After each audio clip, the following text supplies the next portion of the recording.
Good afternoon. Today I want to talk about two major challenges facing our nation and how we can collectively think about our future and rethink some of the values that we have established. First challenge you all are aware of. You have met a wounded veteran somewhere in walk of life. Since 2001, we have sent 2.5 million Americans in our Iraq and Afghanistan conflict. These veterans, servicemen and women, have really been deployed, one-third of them, twice, and 400,000 of them three or more times.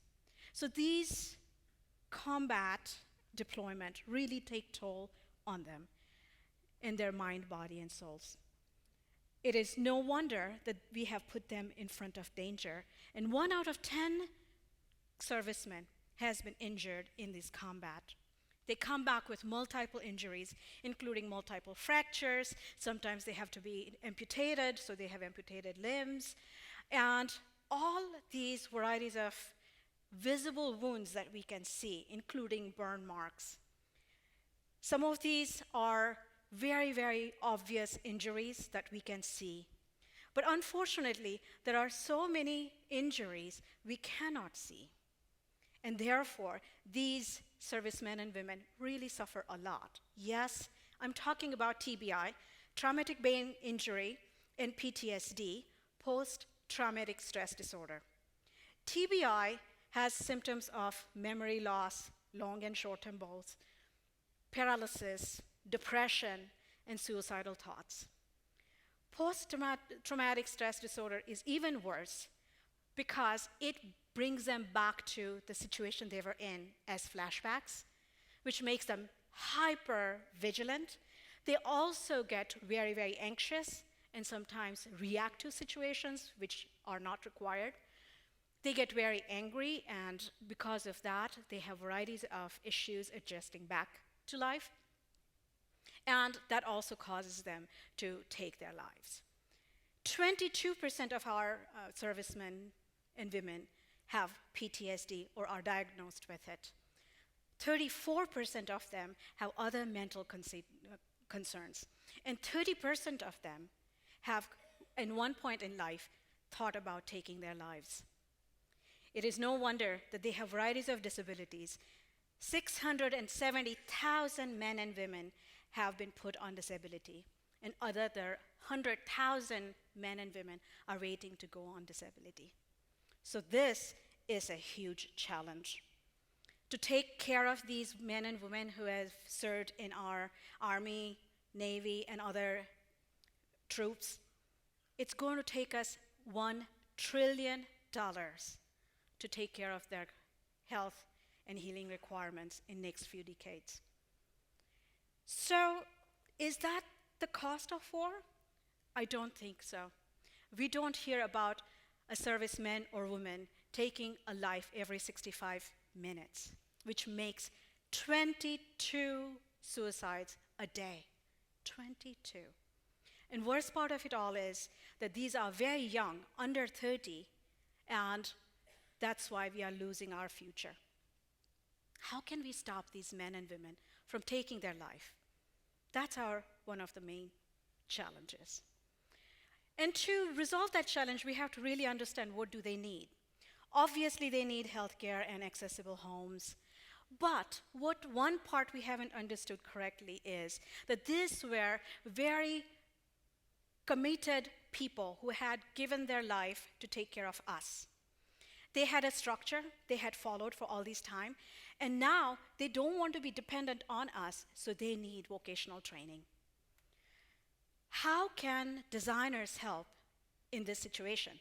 I was trained as an architect, I'm a designer, I work with my graduate students in designing these varieties of buildings. How can we as designers meet this challenge and provide answers? So since 2011, I have been working with my graduate students at Kansas State University in Interior Architecture and Product Design Department to develop rehabilitation prototypes for these wounded warriors coming back. But I will talk about that a little later. At this time, I want to actually introduce a second challenge that actually concerns you and me. because all of us have to eat. Food is our sustenance. There is a million farmers shortage today in our country. 40% of our farmers are really retiring because they are reaching 65 years of age. 63% of our farms are run by farmers whose generation next does not want to go back to farming. So how can we bridge this gap? I have just given you bad news. I want to now give you good news. 61% of our veterans come from farming family, and 45% of them want to go back to farming. How can we help these veterans to become farmers? Where do they go to get the training to become farmers? How could they get resources to buy land? How could they buy equipment which are very expensive?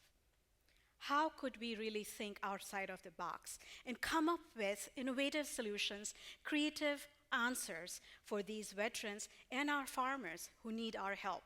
We really need to rethink our future. So while I was presenting with our students who were designing these rehabilitation prototypes, they had been invited to Fort Riley near Manhattan, Kansas, at the base to show the wounded warriors what we were doing. And retired Colonel Gary LaGrange was in the presentation. This is an innovative individual who I want to present to you and show you how he's thinking outside the box to help bridge the gap. He has started an organization called SAVE, the Servicemen and Women's Agricultural Vocational Education. And he is asking our help. In fact, he walked up to me and said, how could you help me design a farm training and healing center for these wounded men and women? So 14 of my graduate students in fall 2014 at Kansas State University, along with SAVE members, wounded warriors, and varieties of experts from agriculture, engineering, and other fields, worked together to create a master plan to develop this farm training and healing center, which will provide farm training for these wounded veterans who are interested in going back to farming. It will have animal care center, it will have greenhouses, it will have research center for the crop growing, a residence for these wounded veterans, a healing center, and all together it is going to give them a new future, which actually is our future collectively. So Mr. LaGrange found a 155-acre farm near Manhattan, Kansas. This is the farm that you see. And our students, along with all these experts, divvy up the work and decided that they will come up with a master plan and plan out these facilities for them. You are seeing David Amstad's one of my graduate students who has taken up education center and has designed these facilities for giving the training of how to grow crops here in this particular facility. Robin Tank designed all sorts of animal care center, including large and small animals like cows to swine, hen and poultry coops, varieties of storage units from equipment storage to hay barn. And Zach Manuel designed a workshop for these wounded warriors so that they can learn to repair their equipment as mechanic shop, and then provided wood shop, metal workshop, and metal smithing areas so that they can really do this work themselves and learn to do it themselves. Of course, Mr. LaGrange is a master beekeeper, and he had been working with the transitioning men and women to design and produce honey. So Grace Manuel designed a commercial honey production facility. Here you can see that where veterans can actually learn how to make, how to produce honey, bottle it up, and then they can sell it at the center here. So one major part that Mr. LaGrange figured it out is that these soldiers, men and women, require really focus. They want connection with people. They want connection with nature. Nature provides peace of mind. But this putting service above self and taking care of others rather than themselves really gives them that responsible attitude and purpose in life. Is that enough? No. We have to also provide them health and medical assistance. So students also designed a healing center with wellness in it. Here is Erin Hayden, who's designed the wellness center. This is the reception area where all the wounded veterans can actually meet and go to varieties of these facilities. Madeline Schneider designed the psychiatric clinic, and Emma Montgomery designed all the therapy areas, including physical therapy, hydrotherapy, horticultural therapy, and some of the outside areas too. For example, these amputees really require to understand how to walk again and practice. So some of them have to really go out and practice. And so one of the students, Erin, had designed balance court, versus Madeline Schneider designed a healing garden so that these men and women can really contemplate outside in nature what their purpose is and really get over varieties of these issues that are really engulfing them. Laura Kell designed the residential quarters where she provided social commons so that they can actually bond together, and provided residential quarters where they can have privacy. David Armstead also designed a dining facility. And Jessica Gazheimer actually designed Welcome Center where community can meet with these wounded soldiers and where we can actually sell the produce that these veterans actually are developing and producing. So you can have fresh fruits, you can have vegetables, you can have honey, fresh flowers.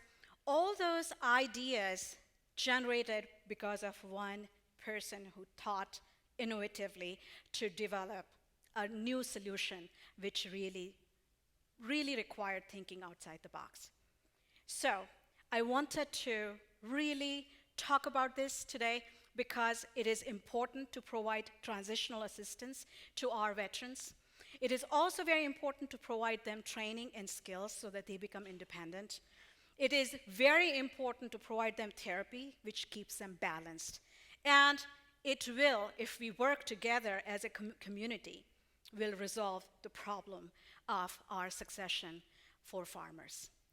If all of us together work to help our wounded veterans and our farmers, our collective future would be better. I hope that all of you go out to your senators and tell them about projects like this so that this can become a model facility that other universities can adopt. And all over the US, we have certain models like that where our wounded veterans can get training, be independent, and help our nation in growing food. Thank you very much.